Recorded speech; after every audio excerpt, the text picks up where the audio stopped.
Bismillah,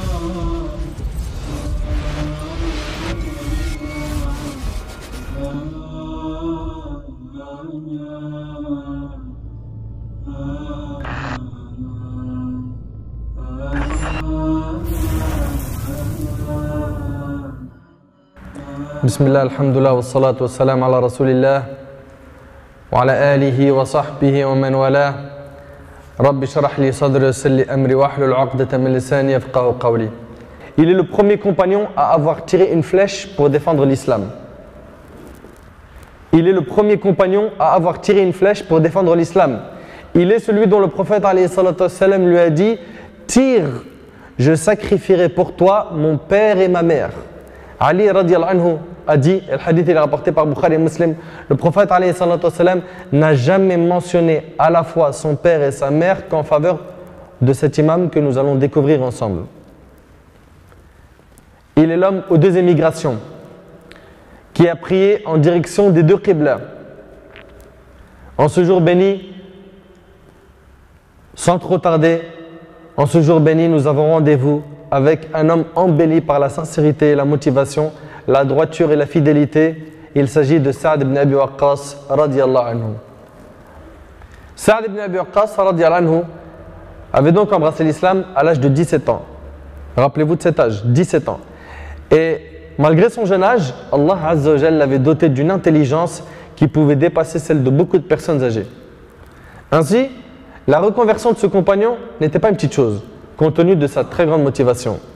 Sa'd ibn Abi Waqqas radiyallahu anhu était extrêmement bienfaisant envers sa mère. Il avait un très bon comportement avec sa mère. Il était très proche d'elle.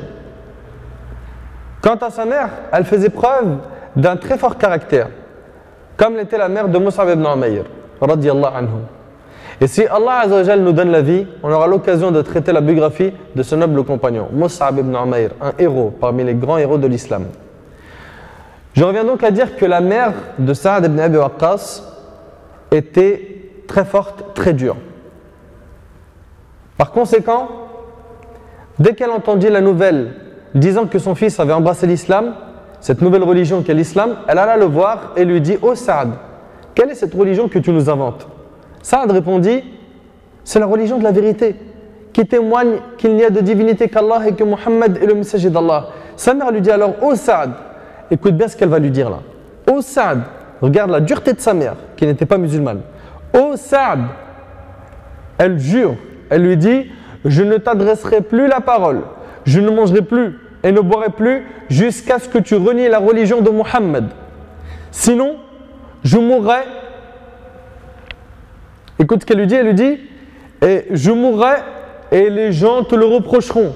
En d'autres termes, ce sera la honte pour toi. On te dira que tu as été la cause de la mort de ta mère. » Elle lui dit des paroles qui sont dures. Elle dit ça à un enfant qui est bienfaisant, qui a embrassé l'islam et qui a goûté à la foi. Et les cœurs qui ont goûté à la foi, à la douceur de la foi,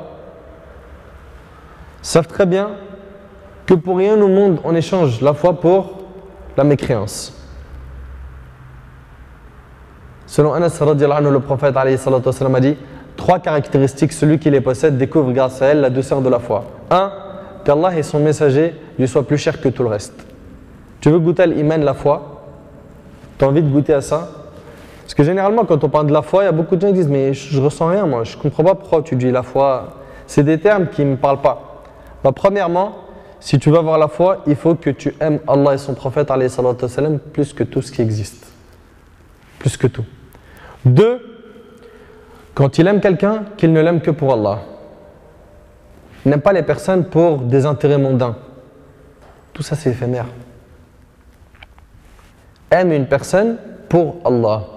3. Qu'il lui répugne de retourner à la mécréance après qu'Allah l'en a sauvé, comme il lui répugne de se voir jeter en enfer. Comme il lui répugne de se voir jeter en enfer. Et c'est rapporté par Bukhari et Muslim. Pensez-vous donc qu'un cœur ayant été illuminé par la lumière de la foi et du tawhid, de l'unicité d'Allah, aimerait retourner à l'obscurité de la mécréance et du shirk, du polythéisme? Absolument pas.